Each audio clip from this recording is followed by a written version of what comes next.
Tai labas vakaras, kas esate kartu šioje transliacijoje, šitame pasidalinime, kuris dabar skamba gyvai, o paskui galės nuskambėti ir netiesioginėje transliacijoje, nes įrašas bus patalpintas į mano asmeninį YouTube kanalą. Ten beje esu sudėjusi keliarių metų įrašus, savo meditacijas ir visą kitokią informaciją, kur kažkada skelbiau ar dalinausi. Tai ten yra tokios medžiagos, kuri, manau, naudinga ir aktuali šiai dienai. Galima rasti įvairiausių temų ir vis tas temas gilinu. Daug ką galbūt kartais pakartoju, bet vis tiek visada stengiuosi įdėti naujos informacijos, kad tai iš tiesų pagilintų žinias ir ne tik kartotųsi, bet ir būtų kažkas tai naujo. Tai va, nes visa tai yra beribė, jos informacija yra beribė ir jeigu išeina su ją kontaktuoti, tai tada tos žinios ir informacija tikrai neišsenkami ir visada smagu ir malonu pasidalinti, kai įvyksta toks gražus kažkoks suvokimas ar atradimas. Apie energijas, tai va, tai šiek tiek tokią įžangą padarau, laukiu, kol dar prisijungs žmonių ir norės pasiklausyti šio vakaro tiesioginės transliacijos, kas jau jungiasi. Tai va, ir šio vakaro pasidalinimas, šio vakaro tema yra mano užvadinti ribos ir erdvė. Iš tikrųjų, prieš gerą savaitę gavau klausimą apie ribas ir apie jas labai noriu pakalbėti, nes tai irgi visada labai reikalinga, aktuali tema ir vis kažkas, kaip ir minėjau, kažkas naujo ateina apie tą temą ir manęs paklausė apie tas ribas, kaip dabar yra populiaru ir madinga sakyti, kad nubrėžk savo ribas, turėk savo ribą, kur yra tavo riba ir taip toliau ir taip toliau. Tai va, tikrai labai daug ir tų temų, ir straipsnių, ir pasidalinimų. Tai visų pirma noriu pasakyti, kad aš neskaičiau nei vieno straipsnio, nei vieno žmogaus pasidalinimo apie ribas. Todėl šitas mano pasidalinimas niekam nėra opozicija, niekam nėra pritarimas, nes aš tikrai nesu susidūrusi, kas kuo dalinasi apie ribas. Aš tik mačiau, kad tai yra aktuali tema ir daug kas kalba apie tai, bet pati neskaičiau tos informacijos. Dėl to tai, ką aš pasidalinsiu, bus grynai mano pačios patirtis ir iš mano pačios patirties ir pasidalinimų, suvokimų ir tai, ką aš jaučiu apie energijas susijusias su riba ir kodėl gavusi klausimą apie ribas, šį vakarą prijungiau nuo savęs, pridėjau ir temą erdvė. Ribos ir erdvė ir kaip tai yra susiję ir reikalinga. Tai va, tai tada ir pradėsiu. Tai va, tai kai būna, kai išgirstam tą tokį pasakymą, nubrėžk savo ribas. Tai iš tikrųjų būna tų žmonių, kuriems reikia išmokti atstovėti savo nuomonę, netgi jų gali būti sielos užduotis šitam gyvenime, mokėti ją ištransliuoti, išdrįsti pasakyti. Vieniems yra kaip tik nustoti reikšti savo nuomonę ir daugiau klausytis, o yra kitų žmonių, kuriems reikia išmokti pasakyti savo nuomonę, būti aktyvesniems ir taip toliau. Ir dėl to būna, kad vat, kai kuriems tinka, žinot, tas posakis, kas galima Jupiteriui, tas negalima Marsui. Ar ne, kas galima Marsui, tas negalima Jaučiui, lyg tai taip lietuvių kalbos mokytojas sakydavo. Tai kartais mes negalim tos visos informacijos sudėti į tokį vieną receptą ir išdalinti visiems, nes visų mūsų užduotis yra skirtingos. Bet energijos vaikšto panašiai, todėl pabandysiu pakalbėti, kas aktualu reikalinga visiems pagal tas energijas, ką būtų galima bent kažkiek pritaikyti. Tai va, tai kad būtų aiškiau, tada labai paimkim populiarią situaciją ir kada pasireiškia tas pagrindinis posakis, kad tau reikia jau nubrėžti ribas. Tarkim, įsivaizduokim, kad jūs bendraujat su drauge ir ta draugė skambina, rašo, ten jau kai nori, jei kas nutinka, nori 3 valandas kalbėtis, nori labai išsakyti savo emocijas, nori pasakotis, kaip jaučiasi. Jinai yra labai tokia visą laiką išsipasakojanti, kai ryte atsikelia, atranda 15 jos žinučių, paskui keli ten praleisti skambučiai, kur tu buvai, kodėl neatsakai ir taip toliau. Ir jeigu, tarkim, jūs pasipasakojot kažkas jums ir jums sako, ar ne, nubrėžk ribas, kad viskas, ta draugė peržengia tavo ribas, jinai per daug tau skambina, per daug tau rašo, per daug reikalauja dėmesio, tu turi turėti savo gyvenimą, tu turėti savo laiką ir taip toliau, ir tu turi brėžti ribas. Ir jūs susimastot, ar ne, kad tai gal, ir taip susimastėt, gal kad kažkas ne taip. Ir jums dar patvirtino taip, ne taip, ir reikia imtis veiksmo, reikia brėžti ribas.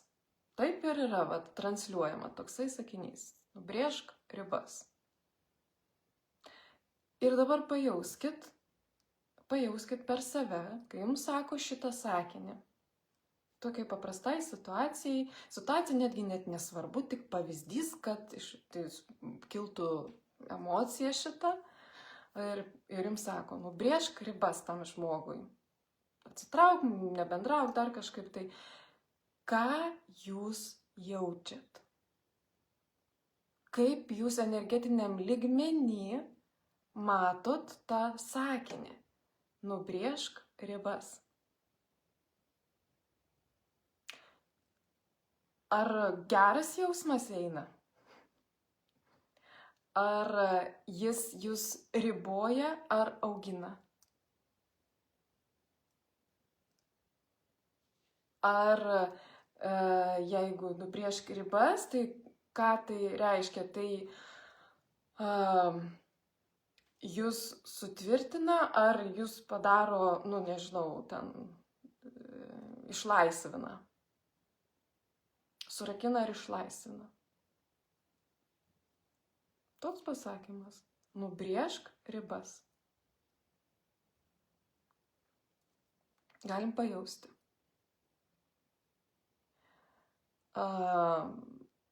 Ir pajautus, pasižiūrėti, tada brėžiam ribas, tai reiškia, nebekeliu ragelių, nebebendrauju, nenoriu susitikti ir nenoriu nieko su ta draugė turėti, nes aš per ją ten neturiu to laisvo laiko. Ir matot, kiek yra ne. Ne. Kas vyksta energetiniam lygmenį, jūs jau turėt pajausti, kad yra daug apribojimo, daug to negatyvo, santykio nukapojimo ir daug tokio, ir tarsi tas kiekvienas reikia atsitraukti, reikia nebekalbėti, reikia Jisai ką daro, sudeda plytą po plytos energetiniam lygmenį. Ir tada jūs tą patį, čia kaip pavyzdys, nebūtinai jūs, bet čia sakau, kaip jūs tada tą patį instrumentą nešatės į kitą santykį. Nes jau kaip padarėm, tai tampa mūsų įprotis ir taip jau vieną va taip pat ir tada gal kitam irgi reikia, nes gal per daug iš manęs reikalauja. Ir suprantat, ir kai dedamos tos tokios ribos, tos tokios, kad nubrėžti, netgi taip, čia yra, netgi šita situacija taip jinai reikalauja, kad būtų imtasi veiksmų, reikalauja pokyčio, reikalauja transformacijos. Bet jeigu mes keisime per tokį griežtą nukirtimą, griežtą nuėmimą, mes kursime ribas, kurios riboja mus. Taip mes gausim tą energiją, taip mes atgausim savo laiką, taip ačiū Dievui jinai atsitrauks nuo mūsų tą draugį, gal ir taip toliau, bet jinai mūsų niekaip ta situacija nepaaugino. Kai mes visur uždėjom niekur nebebendrausiu ir nekalbėsiu. Mes tik tais atsiribojom nuo problemos, kurios neišsprendėm.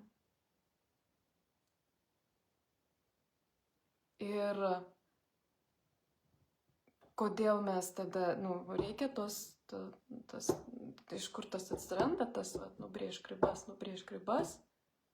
ką jisai slepia iš tikrųjų, tai jisai slepia tai, kad brėždami mes ribas, mes iš tikrųjų nemokam, nejaučiam ir nežinom, kaip pasakyti, kaip mes iš tikrųjų jaučiamės. Mes bijom kitų reakcijų. Mes nemokam pasakyti, kad mes jaučiamės blogai. Mes nemokam pasakyti, kad mes jaučiamės gerai.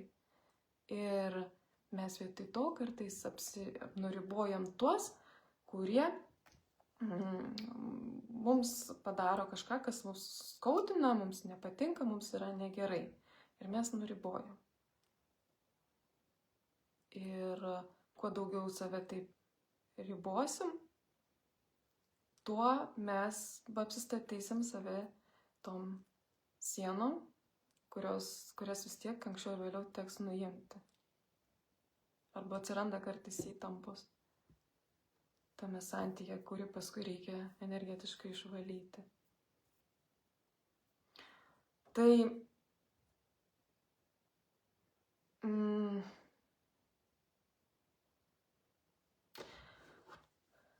kuo daugiau yra kategoriškumo brėžiant ribose, tuo mano šis pasidalinimas ir atrodo labai gali nuskambėti labai kategoriškai.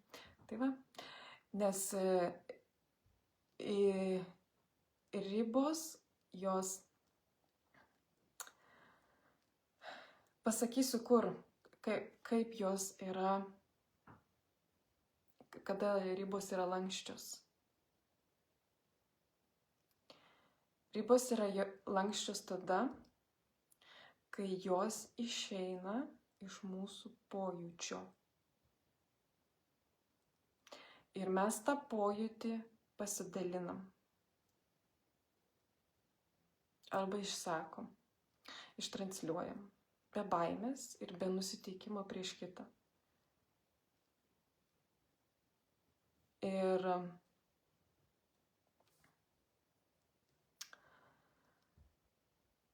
visada gali būti tas santykis, jisai gražiai išsiaiškintas ir gražiai sudėliotas, netgi kai kiti žmonės tikrai peržengia visas ribas, ar ne? Kai per daug iš mūsų reikalauja, tikisi ir taip toliau. Todėl mano šiai dienai, kai aš ruošiausi šitai temai ir galvoju apie ją pakalbėti, mano pagrindinė žinutė šio vakaro yra ta, kad kurkim ne ribas, bet savo erdvę. Iš to ir atsirado šitas žodis prie ribų.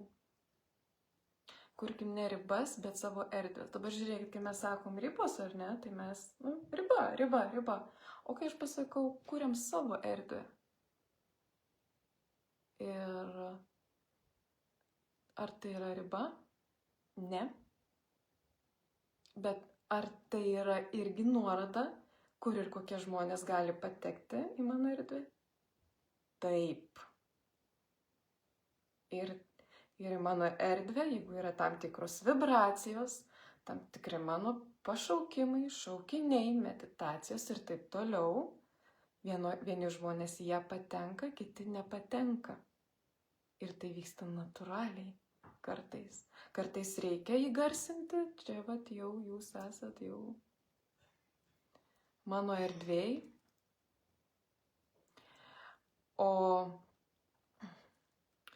O šiaip dažniausiai, kai mes išjaučiam tada,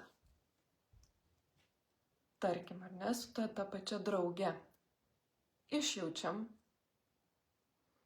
su kokiais žmonėm aš noriu bendrauti, kodėl aš tą draugę pritraukiu. Aš pajaučiu, jeigu, pavyzdžiui, tas 3 valandas aš su ja nekalbėčiau, ką aš veikčiau. Galbūt atsakymas, kad su kita draugė kalbėčiau. Tai čia tada ta riba net neišeitis. Ar aš kurčiau, ar aš ieškočiau kitų užsiėmimų, ar aš būčiau Facebook'e tą laiką, ar aš kažką kitą užsiimčiau. Jeigu neturėčiau to ryšio su ta draugė, arba jį sumažinčiau, kokia bus mano, kiek aš jausiuosi energijos ir koks norėčiau, kad būtų tasai ryšys, koks norėčiau, koks jisai būtų. Ir galbūt taip, kaip su manimi elgėsi ta draugė, aš elgiuosi su kažkuo kitaip, bet galbūt ne taip aiškiai išreikštai jau savo viduje ar dar kažkaip. Ir vietoj to, kai pradedam atsakinėti tokius klausimus vidinius, mes atsakom, kokio yra ta švarumo mūsų erdvė.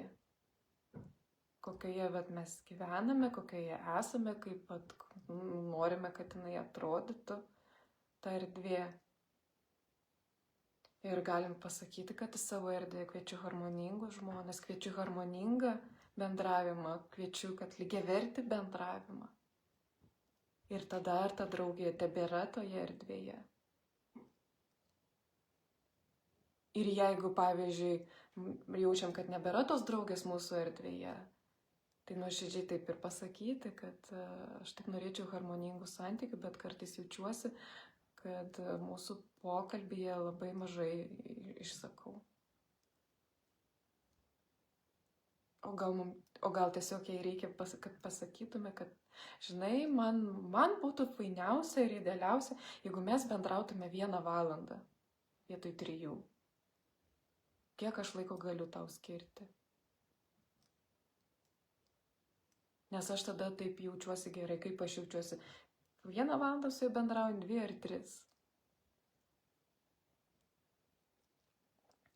Tada toks, matot, yra tada toksai, mes uždedam tarsi ribą, tarsi laiką, bet mes turime tą pojūtį, kaip aš jaučiuosi, jeigu 1 valandą su juo bendrauju, jeigu 2 kartus per savaitę, arba jeigu savaitę nebendrauju, kaip aš jaučiuosi.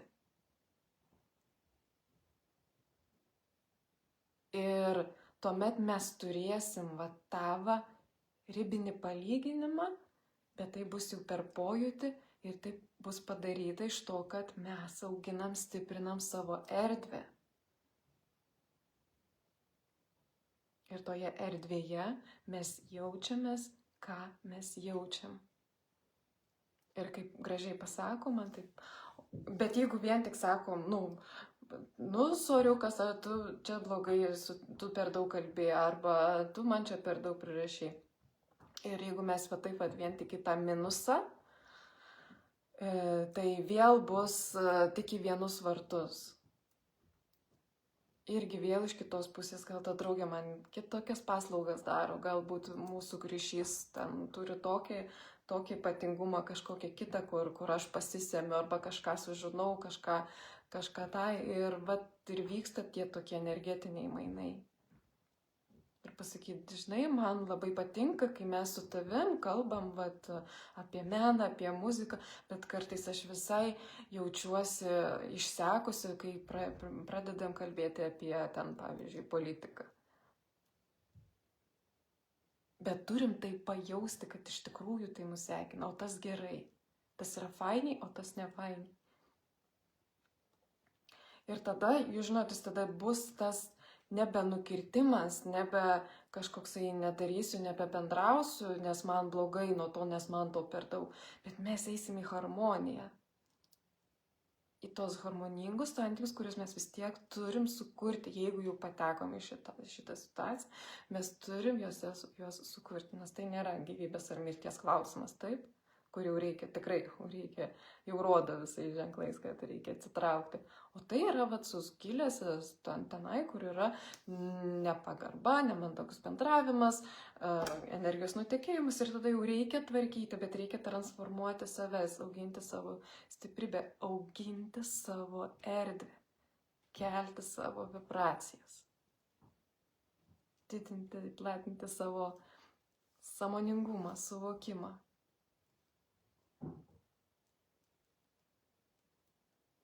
Ir kai mes išmokstam ir tą transliuoti, labai ta mūsų erdvė pasikeičia. Šiandien buvau susitikusi su viena draugė ir jinai labai gražiai pasakė, sako, žinai, sako, kai aš pradėjau sakyti žmonėms, kad, tarkim, siūlo dar susitikti, ar tai nori atvažiuoti svečius, ar dar kažkokie tai reikalai. Ir sako, aš pradėjau sakyti žmonėms, kaip aš jaučiuosi, ištransliuoti. Ir tiesiai šviesiai, kad, tarkim, šiandien negaliu susitikti, nes esu pavargusi, šiandien susitikti negaliu, nes nenoriu. Ir jis sako, ir taip gera gyventi tiesoje. Kad kartais, sako, net keista, kad kiti žmonės to dar yra neatradę arba nežino, kad iš tikrųjų yra taip paprasta. Daug paprasčiau, ar ne, jeigu į temą kalbant, negu brėžti ribas. Nes jeigu brėžiam ribas, mes apribojam ir kartais tie žmonės, su kuriais nuribojam tam kartui, nes nepasakėm to atvirumo, to kaip jaučiamės, jie galvo, kad tai galioja visam laikui. O tai yra tiesiog tos dienos jausena, tos dienos planeta, tos dienos energijos. O kai ribas nubrėžiam, mes dažniausiai brėžiam pagal reikia, nes net taip negerai. Ir tada paskui brėžiam ir mes nepamatom, kad šiandien aš jaučiuosi kitaip. Šiandien yra kita energijos tėkmė. Šiandien visai kitaip ir jausena yra.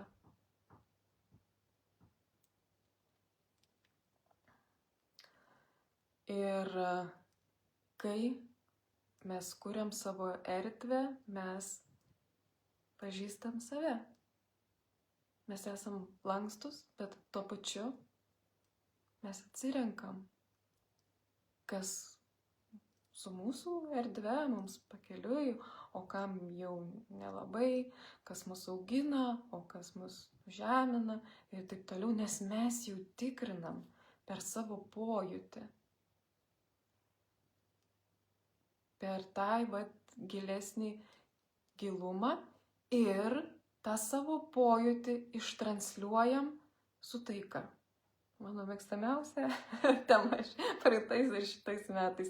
Ir su taika ištransliuojam. Ir tada net jeigu ir kitas supyksta, nepriima, nenori girdėti, įsižeidžia, viskas tvarkoj. Tai yra jo erdvė. Iki jos nuėjo tokia informacija kokia.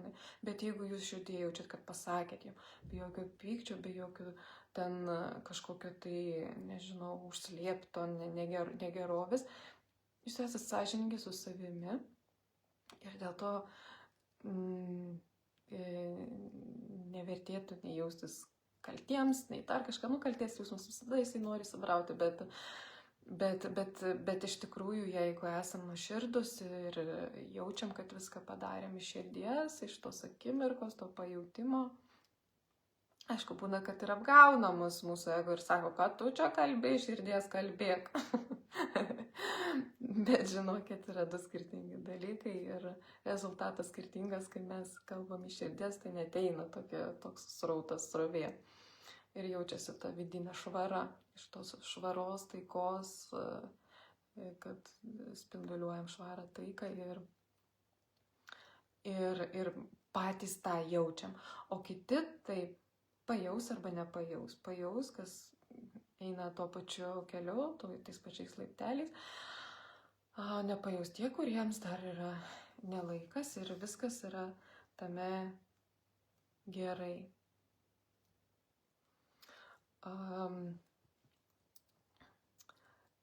Tai vat ir tai yra gražus labai būdas, mūsų toksai suaugusiai būdas, jau mūsų, kuo mes daugiau sąmoningėjam, tos atsakomybės daugėja už mūsų tas transliacijas ir visa kita.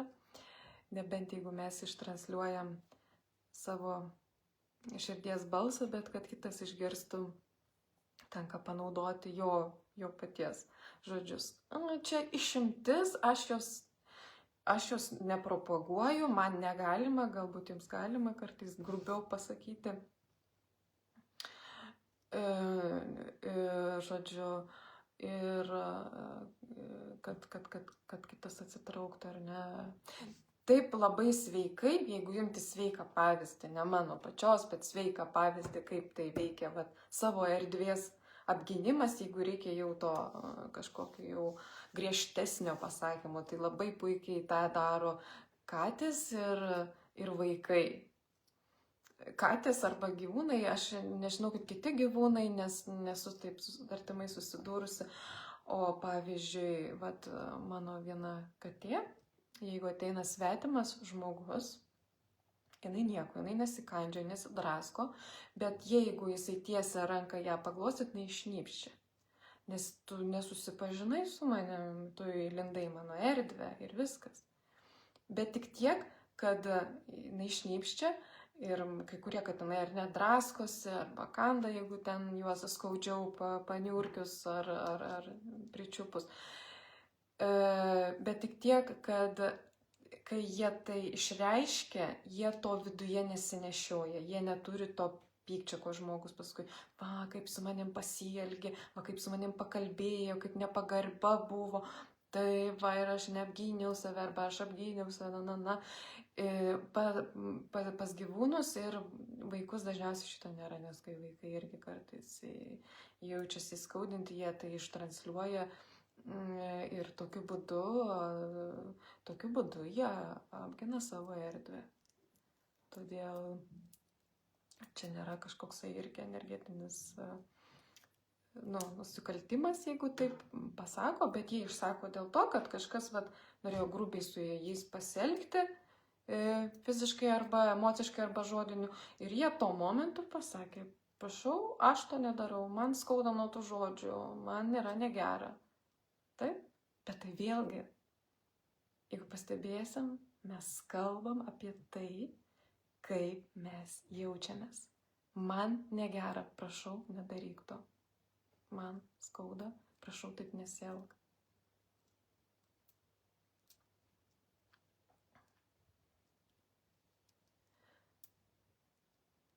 Tai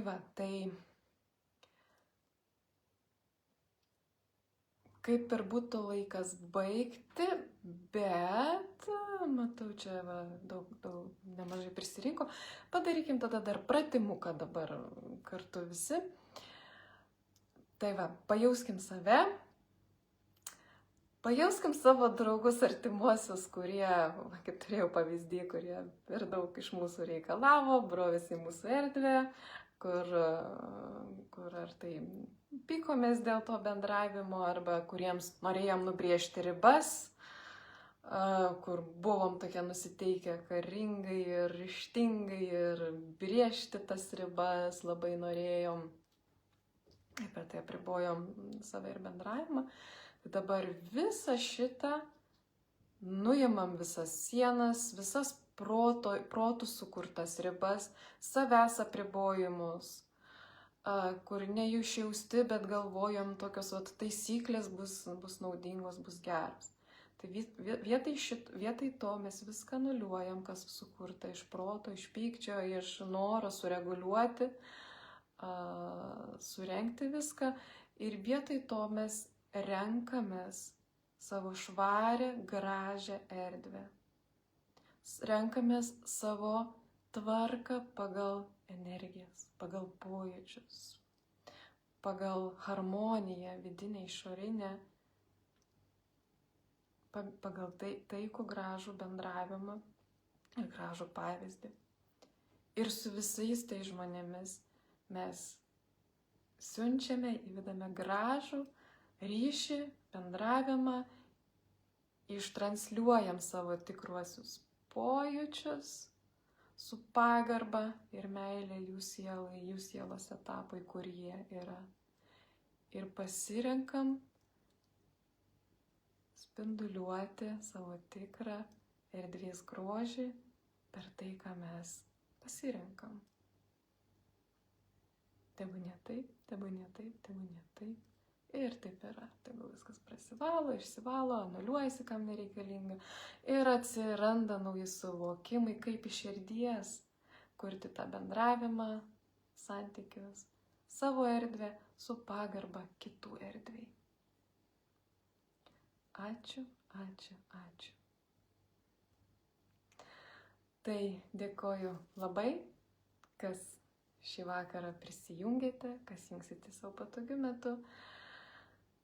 Dėkoju labai už jūsų dėmesį, už jūsų klausimąsi. Ačiū Jums, kad apskritai Jums įdomios tokios temos ir įdomi ta savęs pažinimo kelionė, kurioje mes taip gražiai čia ir susitikom.